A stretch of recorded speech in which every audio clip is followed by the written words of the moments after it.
Most men are owned. Owned by the desperate need for a nod of approval. Owned by a paralyzing fear of being disliked. Owned by the soft, rotting comfort of a life they hate, but are too terrified to leave. They wake up already defeated, reaching for their phones like a servant waiting for the master's instructions, scrolling for permission to exist. Their emotions are puppeteered by people who don't respect them and systems designed to keep them average. They call it living. It's actually a managed existence, a slow, quiet death. But 5 centuries ago, one man tore the veil off this theater of puppets. Niccolò Machiavelli, the Florentine master of shadows, didn't write for the masses. He wrote for the wolves. He understood a brutal, timeless law that the modern world tries to bury. A man who depends on the grace of others for his identity is not a man. He is a conquered subject. Machiavelli knew that power isn't given. It is seized by the man willing to look into the abyss and remain unblinking. He didn't care for your morals or your reputation. He cared for the cold, hard mechanics of control.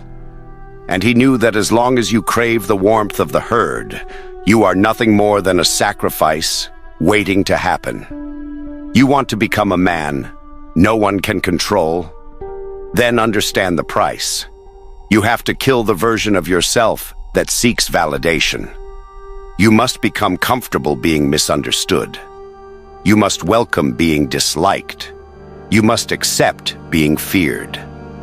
The moment you stop needing anything from anyone, no money, no sex, no applause, you become the most dangerous thing in the room, a man with nothing to lose.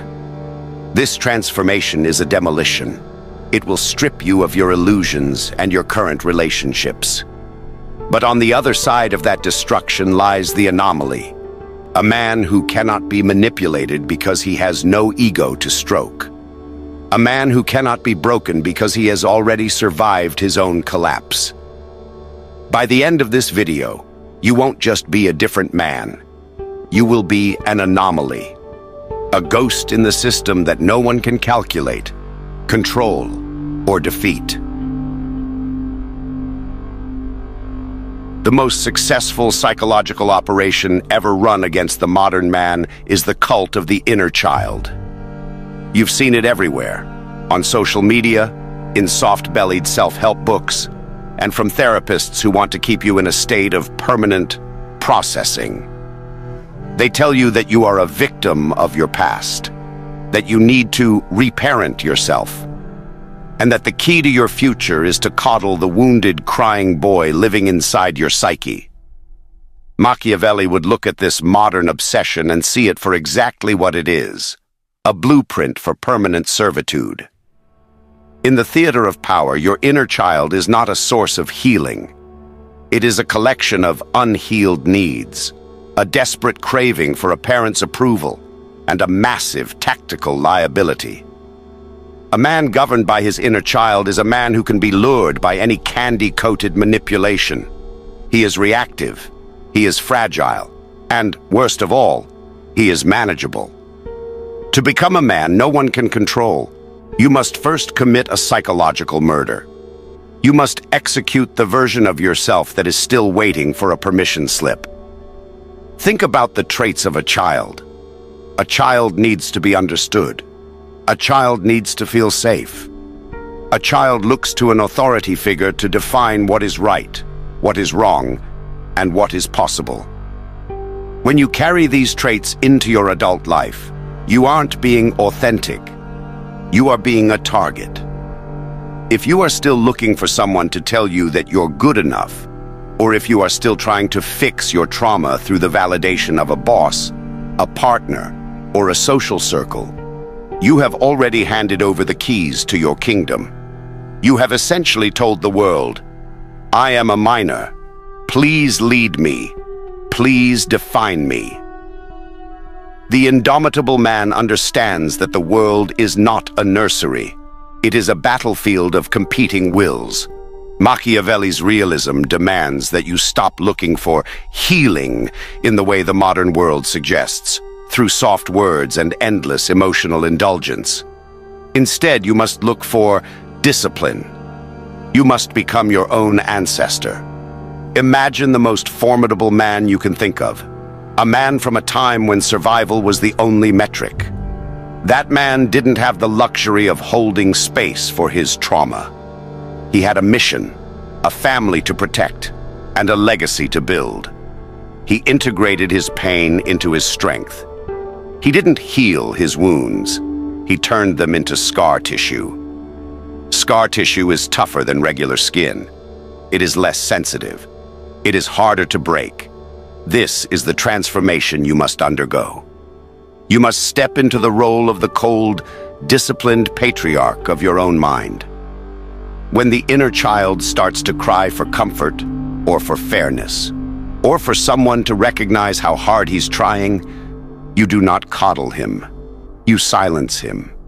You tell that part of yourself that its feelings are raw data, not a command. Why is this so controversial? Because society hates a man who cannot be reached through his emotions. If they can't make you feel guilty, they can't control you. If they can't make you feel inadequate, they can't sell you a solution. If they can't make you feel like a victim, they can't make you dependent on their help. By executing the inner child, you are cutting the primary fiber optic cable that the world uses to download its propaganda into your brain. You are no longer looking for a parent in your workplace.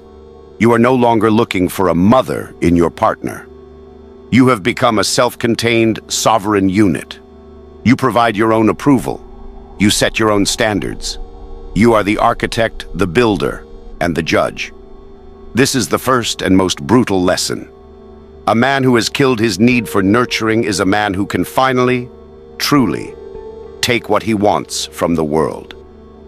The era of your inner child is officially over.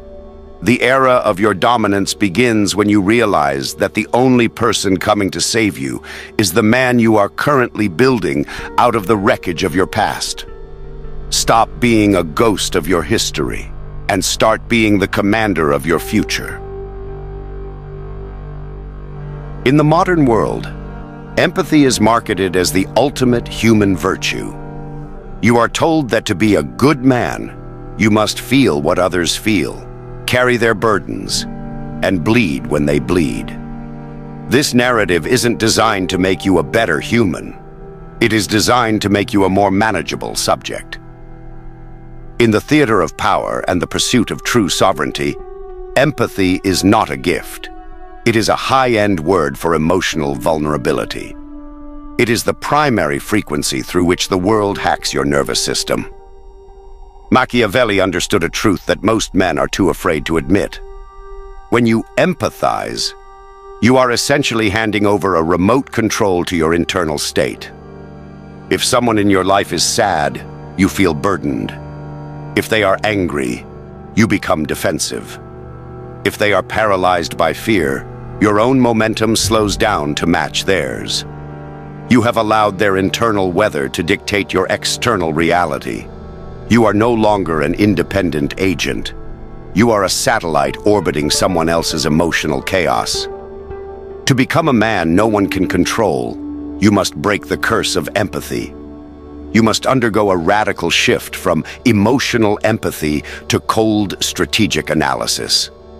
Think about the most elite professionals in the world. The trauma surgeon, the hostage negotiator, the high-stakes litigator. If a surgeon starts feeling the agony of the patient on the table, their hand shakes. Their judgment clouds.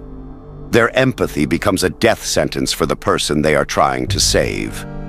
To be effective, that surgeon must be cold. They must see the patient not as a feeling, but as a series of systems that need to be repaired. They observe the pain, they acknowledge the data, but they never host it in their own heart. This is the God-eye view of the indomitable man. When someone approaches you with their drama, their manipulation, or their need for you to feel their pain, you do not engage on their level. You remain the observer. You ask yourself, What is the objective of this emotion? What move are they trying to make by projecting this onto me? How does their state affect the mission? By detaching your emotions from the people around you, you gain a massive tactical advantage. You see the move they are making before they even make it, because you aren't blinded by the emotional fog they are blowing in your face. The world hates a man who lacks standard empathy because he is impossible to guilt trip. Guilt is the favorite weapon of the weak. It is how they pull the strong down to their level. They say, "If you really cared, you would do this for me." Or, "How can you be so cold when I'm suffering?" The indomitable man hears these as tactical strikes, not moral critiques. He understands that his coldness is actually his greatest form of protection, and ironically, his greatest form of leadership. A leader who is too empathetic cannot make the hard calls. He won't fire the person who is poisoning the culture because he feels bad for their situation. He won't end the relationship that is draining his resources because he understands their trauma. In his attempt to be good, he becomes a coward. He allows the infection to spread because he's too soft to use the scalpel. Breaking the curse of empathy means realizing that your emotional energy is a finite resource. It is the fuel for your purpose, your wealth, and your legacy. Every time you empathize with someone who isn't contributing to your life, you are literally giving away your power. You are subsidizing their dysfunction with your strength. Machiavelli's prince knew that it was better to be perceived as cruel for his lack of emotional involvement if it meant the state remained secure and prosperous. This isn't about being a psychopath or a monster. It's about being a strategist. You can still be a good person. You can provide for your family, protect your allies, and build your kingdom. But you do it from a place of choice, not a place of emotional obligation. You protect your family because it is your duty and your legacy, not because you are being manipulated by a need for connection. When you stop feeling for the world and start calculating for outcomes, you become a ghost in the machine. You are untraceable. You are unpredictable. You are entirely uncontrollable. People will call you cold, heartless, or arrogant. Let them. Those are the labels the managed give to the unmanageable. Your new protocol is simple. Observe everything. Absorb nothing. If the emotion doesn't serve the mission, it doesn't cross the threshold of your fortress. You are a sovereign state, and you have officially closed your borders to the emotional refugees of the world. Welcome to the clarity of the cold mind. Most people confuse niceness with goodness. They spend their lives being agreeable, avoiding conflict, and trying to be liked by everyone they meet. They call this being a good person, but in reality, it is a form of cowardice wrapped in a polite bow. Niceness is often just a bribe you pay to ensure people don't think poorly of you. It is a social contract designed to keep the peace at the expense of the truth. The indomitable man, however, understands a much deeper, more controversial principle: the charity of ruthlessness. Machiavelli argued that a prince who is too merciful allows disorders to arise, which eventually lead to murder and robbery, hurting the entire community. In contrast, the cruel prince who executes the law with surgical precision keeps the state secure. In your personal life, the same logic applies.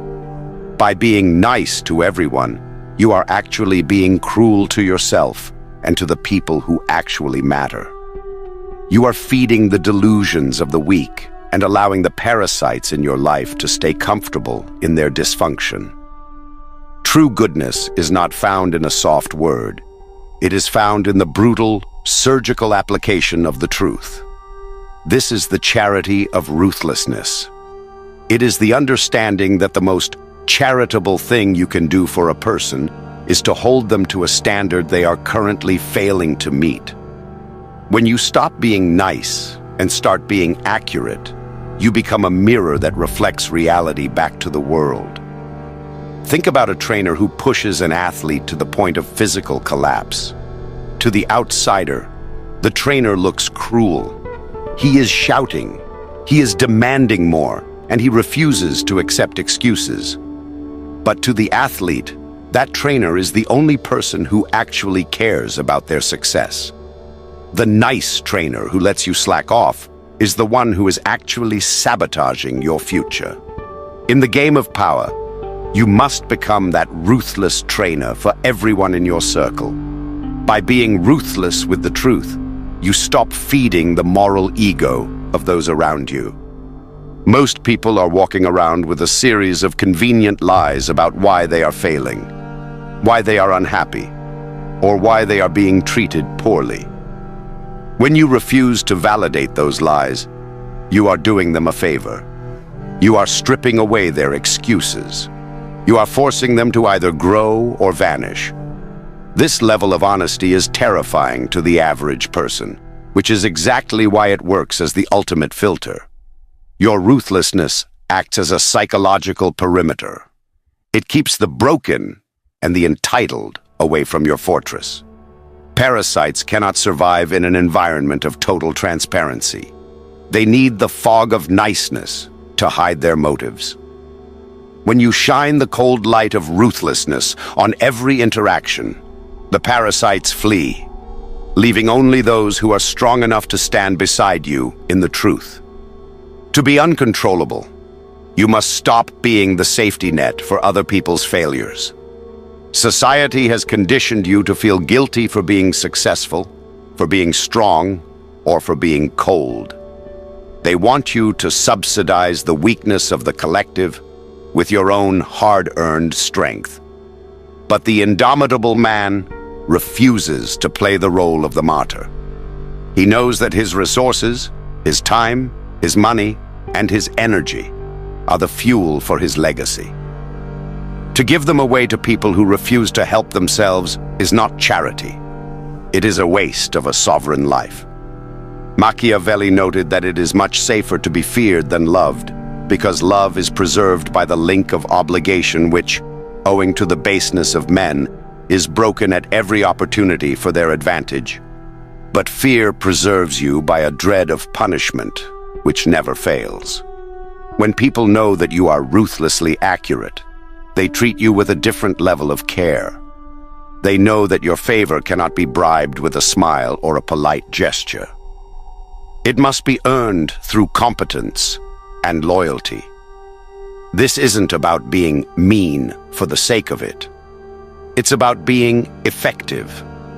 You are building a kingdom, not a social club. Your ruthlessness is the stone wall that protects the few people you actually love and the mission you were born to fulfill. By being ruthless with the 99% of people who don't matter, you preserve the energy to be truly devoted to the 1% who do. Stop being the nice guy who everyone likes but no one respects. Start being the ruthless man who is feared by his enemies and trusted by his allies. The world doesn't need more agreeable men. It needs men who are willing to say what is true, even when it burns. That fire is what cleanses the world of mediocrity.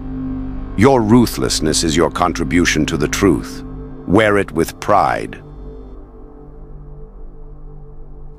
If everyone likes you, you are invisible. If everyone agrees with you, you are a follower. In the architecture of power, the most dangerous position a man can hold is the neutral ground. To be liked by everyone is proof that you have no edges, no boundaries, and no significant impact on the world.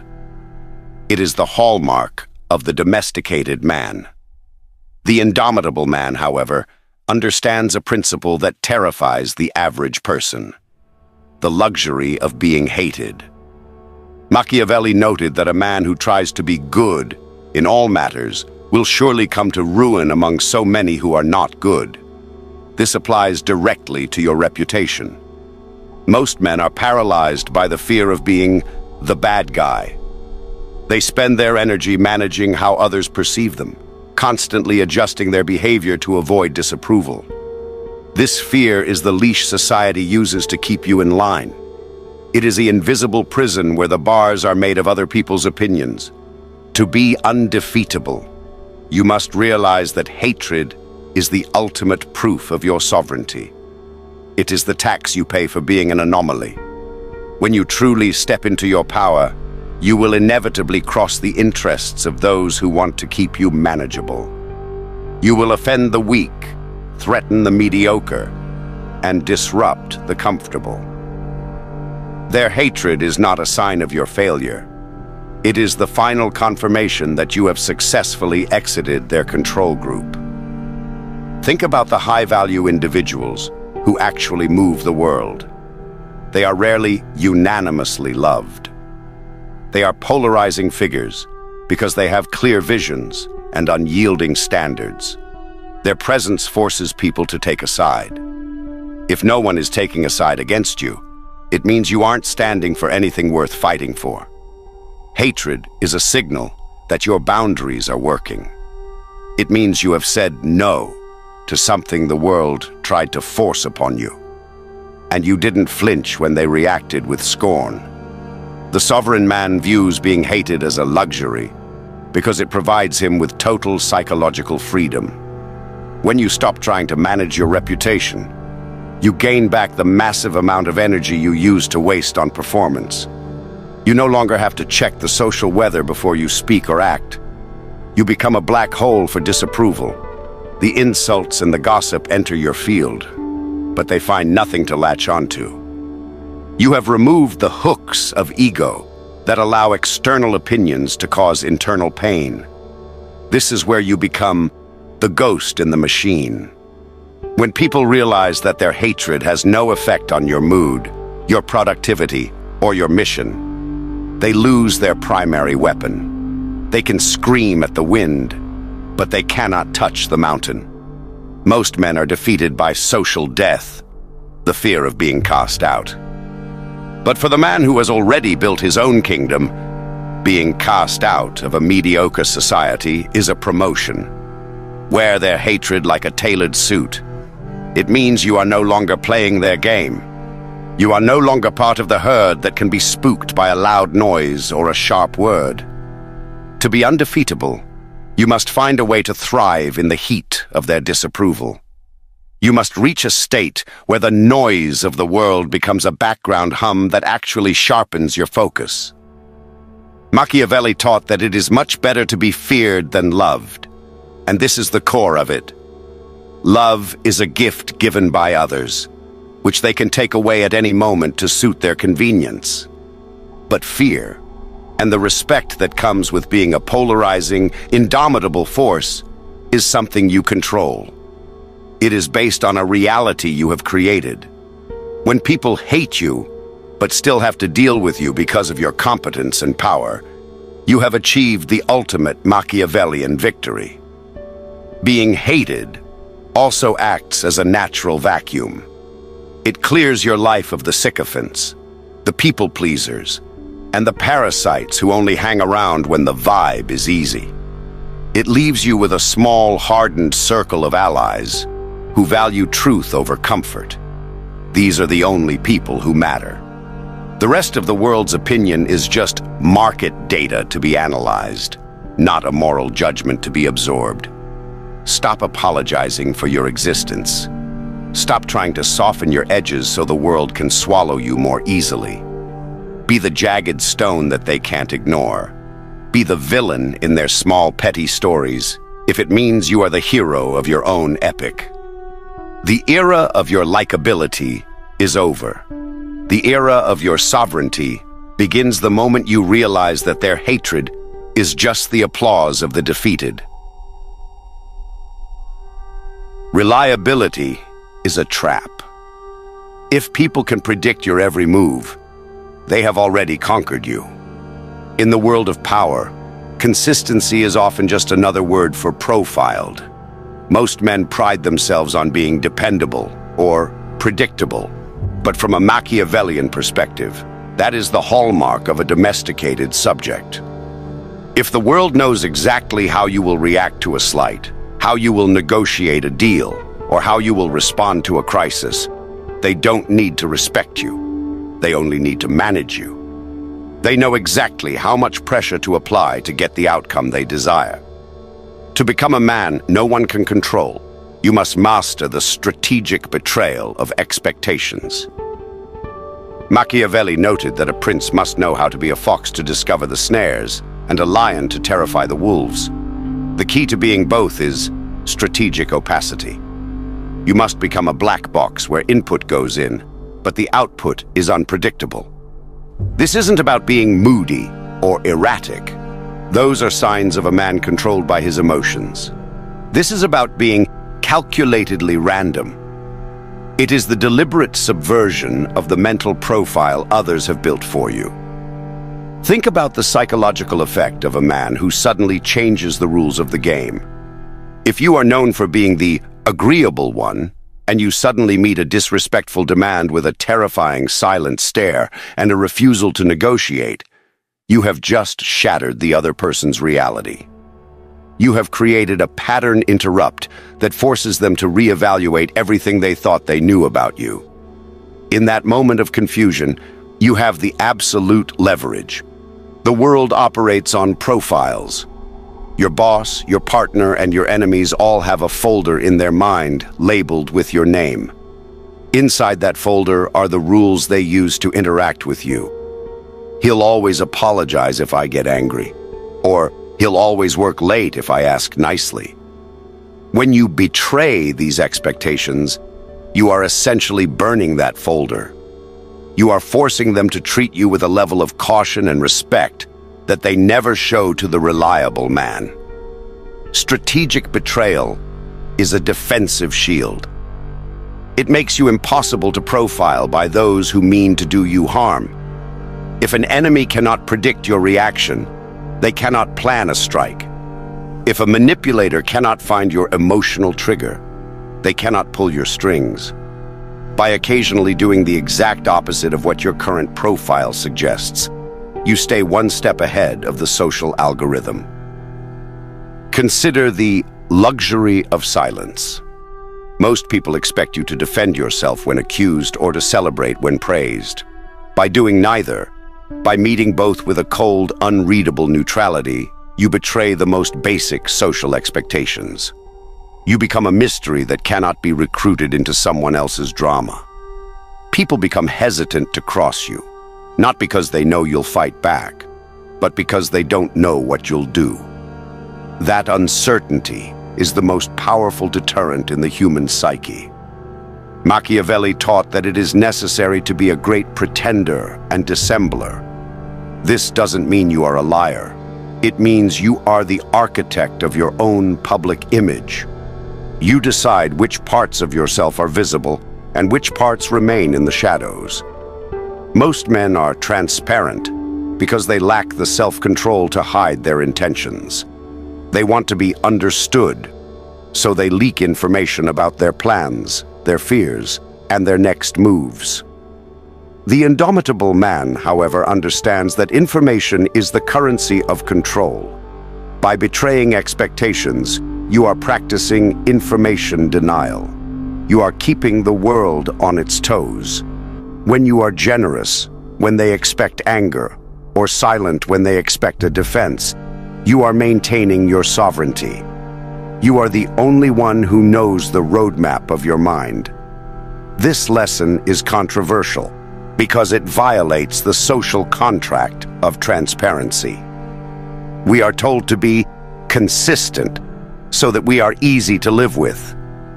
But being easy to live with is often just another way of being easy to ignore.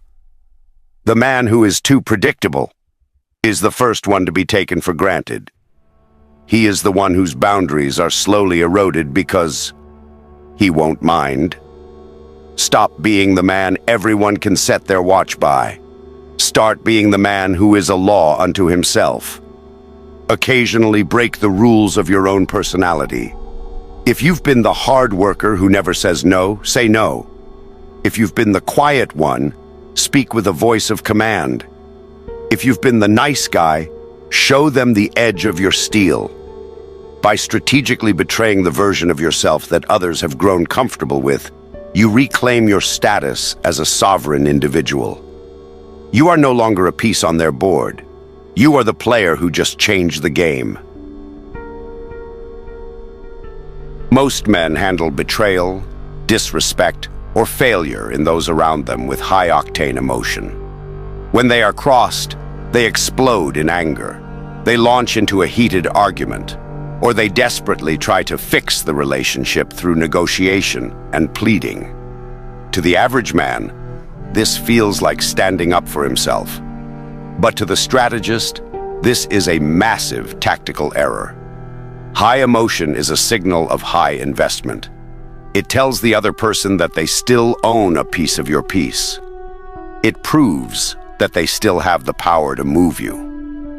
The indomitable man handles disrespect with something far more lethal and permanent: cold, surgical disappointment. Machiavelli understood that power lies in the ability to withdraw. When you react with anger, you are still in the game with the other person. You are providing them with the emotional feedback they expect. But when you meet disrespect with cold disappointment, you are exiting the game entirely. You aren't fighting them. You are deleting them. You are signaling that they have failed to meet the minimum requirements for your attention. To be uncontrollable, you must weaponize your absence. Think about the psychological vacuum created by a man who simply stops trying. When someone fails you, don't give them the satisfaction of a closure talk or a shouting match. Instead, let the relationship fail. Withdraw your energy, your resources, your protection, and most importantly, your presence. Your lack of effort is a terrifying silence that forces the other person to sit in the cold reality of their own mistake. Most people are terrified of being alone. They stay in toxic dynamics. They work on dead-end partnerships, and they tolerate disrespect because they fear the void that comes after a bridge is burned. The sovereign man, however, views his own company as his greatest asset. He doesn't need to repair what others have broken because he isn't dependent on them for his survival or his status. Weaponizing your disappointment means having the discipline to walk away the very first time a non-negotiable boundary is crossed. This is where most men fail. They give one more chance, which is just another way of saying, I am willing to tolerate more disrespect. Machiavelli noted that men should either be treated well or crushed, because they can avenge themselves of lighter injuries. Of more serious ones they cannot. By lingering in a state of argument, you are allowing the enemy to prepare their next move. By withdrawing immediately, you crush their ability to manipulate you further. When you weaponize disappointment, you are practicing value scarcity. If your favor is easy to get back after a betrayal, it is worthless. But if your disappointment is a one-way door, if crossing you means losing access to your world forever, then your favor becomes the most valuable currency in your circle. People will treat you with a level of care bordering on reverence, not because they love you, but because they are terrified of the silence that follows your exit. This lesson is controversial because it flies in the face of the forgive and forget narrative. Society wants you to be relentlessly forgiving because a forgiving man is a man who can be used indefinitely. But the indomitable man knows that forgiveness without change is just a suicide note for your self-respect. You don't need to hate the person who crossed you. Hatred is an emotion that requires energy. You simply need to be disappointed enough to realize they no longer fit into the architecture of your future. Stop being the man who is always available for a talk about why you were mistreated. Stop being the man who provides a roadmap for how people can get away with hurting you. Start being the man whose disappointment is final. You are the architect of your fortress, and you are the one who decides who stays inside. If someone proves they aren't worthy of the space, don't argue with them. Just move the wall.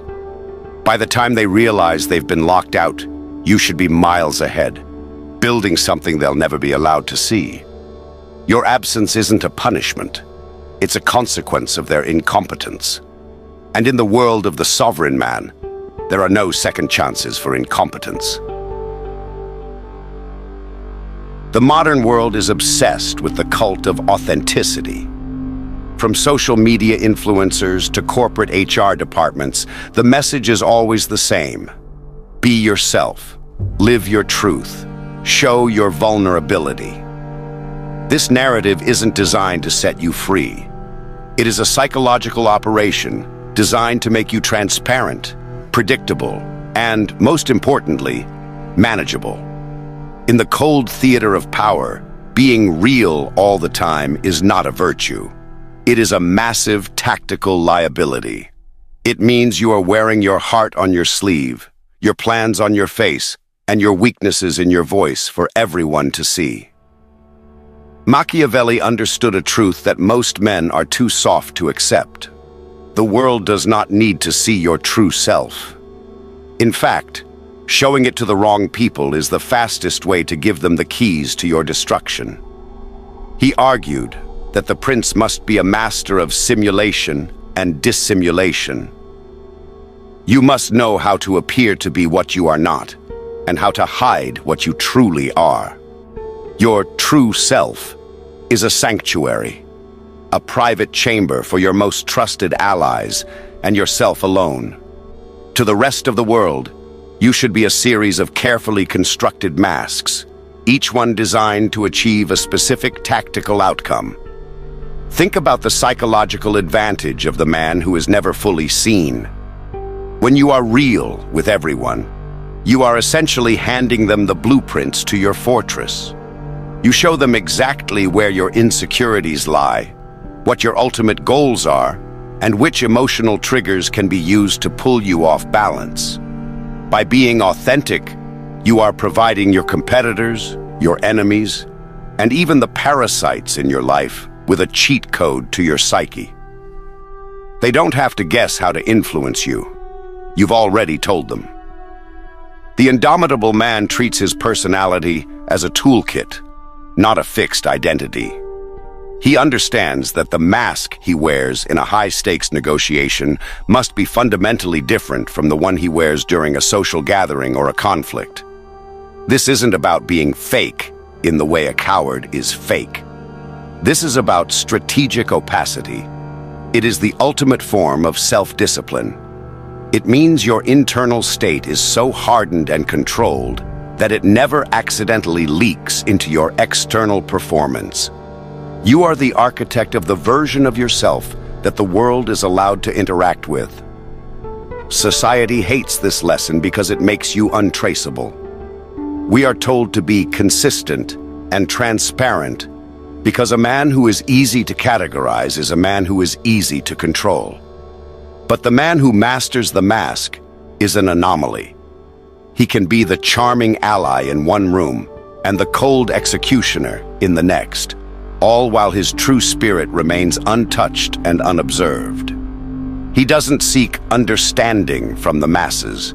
He seeks results. He knows that the people who demand you be real are usually the ones looking for a way to profile you. There is a profound freedom in the mask. When you stop the desperate need to be understood for who you really are, you gain a level of autonomy that the average man will never know. You are no longer a slave to your own brand or your past identity. You can adapt, evolve, and strike with total surprise because no one, not even those who think they know you best, can claim to have the full map of your mind. You are a moving target. You are a black box. This is the final seal on your invincibility. By mastering the art of the mask, you ensure that no one ever gets close enough to see where the armor ends and the man begins. You aren't playing a character. You are controlling the narrative of your existence. You are the MF that no one can control, break, or defeat, because they are only ever fighting your shadow. While they are busy trying to figure out who you really are, you are already 3 steps ahead, securing your legacy. The era of your transparency is officially dead. Your sovereignty begins behind the mask. We have spent this time dismantling the comfortable lies that society used to keep you in a state of manageable weakness. We burned the inner child that kept you seeking approval. We broke the curse of empathy that turned your nervous system into a public playground. We replaced the trap of niceness with the charity of ruthlessness, and we traded the need to be liked for the luxury of being hated. We mastered the strategic betrayal of expectations, learned to weaponize disappointment, and finally, we realized that being real is the ultimate liability. What remains is the man you were always meant to be before the world tried to civilize you into submission. To be a man no one can control, break, or defeat, you must accept that you are now an anomaly. You are no longer part of the herd that can be spooked by social pressure or emotional manipulation. You have built a fortress around your mind, and you have become the sole architect of your reality. This is not a path for the many. It is a path for the few. Most men will hear these lessons and retreat back into the safety of their authenticity and their healing. They will stay predictable, manageable, and eventually replaceable. But you are here because you know that good enough is just a slow death. You are here to become the man who defines the game, rather than the one who is played by it. The era of your compliance is officially over. The world will try to pull you back. It will try to guilt you, shame you, and re-parent you back into the fold. Let them try. Let them scream at the mountain. You are now the ghost in their machine, untraceable, unyielding, and entirely sovereign. If this manual for psychological dominance resonated with you, and you are ready to stop playing by their rules and start writing your own, then you belong here with us. This is the only place where the truth isn't softened for your comfort. Strike that like button if you've already started building your fortress.